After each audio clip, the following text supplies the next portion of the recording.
Thank you for coming. I was going to talk to you tonight about how bad the abortion crisis is here in Pittsburgh and in our nation, and give you some statistics, but I'd probably be preaching to the choir. I think most of you here know that now, 54 million Americans have been killed by abortion. Abortion's legal through all 9 months of pregnancy. The Planned Parenthood, where we hold our 40 Days for Life campaign, in 2010, they reported to the state that they killed 2,364 babies that year. So I'm not going to talk about the problem. What I want to talk about is what are we going to do about the problem? And what I was going to talk about today, I threw that speech away because I read something today that so upset me that I decided to talk about something else.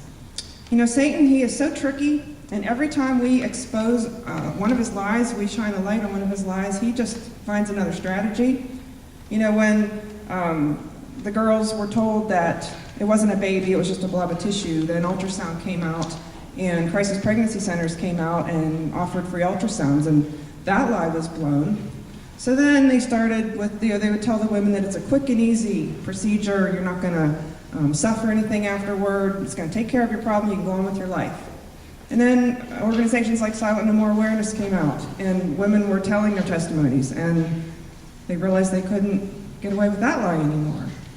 And then what about the lie that Satan perpetuated about pro-life people being violent and don't care about the women or the babies, hypocrites. Then 40 Days for Life came out, and here's a new generation of pro-lifers that are loving and offering love to the women who are going into Planned Parenthood and to the staff. So what's Satan going to do now? Well, I read something today. It was published in Glamour magazine, and it was about an abortion clinic that's here in Pittsburgh, actually. It's in East Liberty.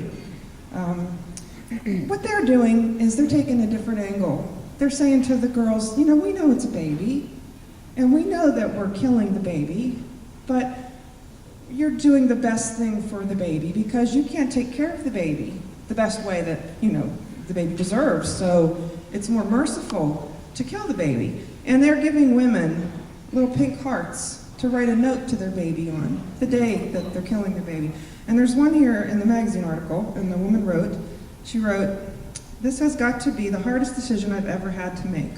I'm doing this on the day I gave birth to my first child, so it will always be a day I'll never forget.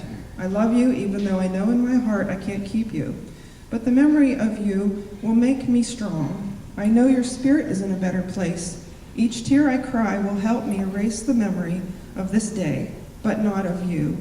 You will always be a part of me, even though you are not here with me. All my love, the mom you never met, but I'm sure you know who I am." And then that same abortion clinic, I went on their website last night. They have it right on their abortion clinic. "At Allegheny Reproductive Health Center, we are very strongly committed to promoting spiritual health both before and after abortion. From your first contact with us, whether by phone or on our website, we want to both patients and support persons to know immediately that we are willing to discuss any concerns you might have, including spiritual matters. We have many brochures on spiritual healing on hand for patients and their support persons. We offer referrals to supportive clergy who can help with the religious aspects that exist for some women before, during, and after the abortion procedure." So Satan's taken a new twist. So how do we fight this when he's treating abortion like a stillbirth? We can't win this battle. That's what I want to say. It's so discouraging if we look at the problem because, the pregnancy centers are not going to end abortion. The pro-life movement is not going to end abortion. Whatever strategy we take, Satan's just going to top it. And I don't say this to discourage you. I say this because we have to just realize that we can't do it. This is too big of a problem, and there's no way we're going to end abortion. God can end abortion. And so that's why I think 40 Days for Life is the only way that we're going to end abortion, because we're putting it in God's hands. Like Andy from Intent, he said, 2 Chronicles 7:14, "If my people who are called by my name will humble themselves and pray, turn from their wicked ways, seek my holy face, I will hear them from heaven, forgive their sins, and heal their land." So that's why I believe in 40 Days for Life, and that's why I think that this is going to be the beginning of the end of abortion. So we do have 90 churches almost signed up for our vigil this time, and we're about 80% filled. There's still almost 100 hours that are left unfilled. So we're going to pass around a clipboard. My husband here is going to start it.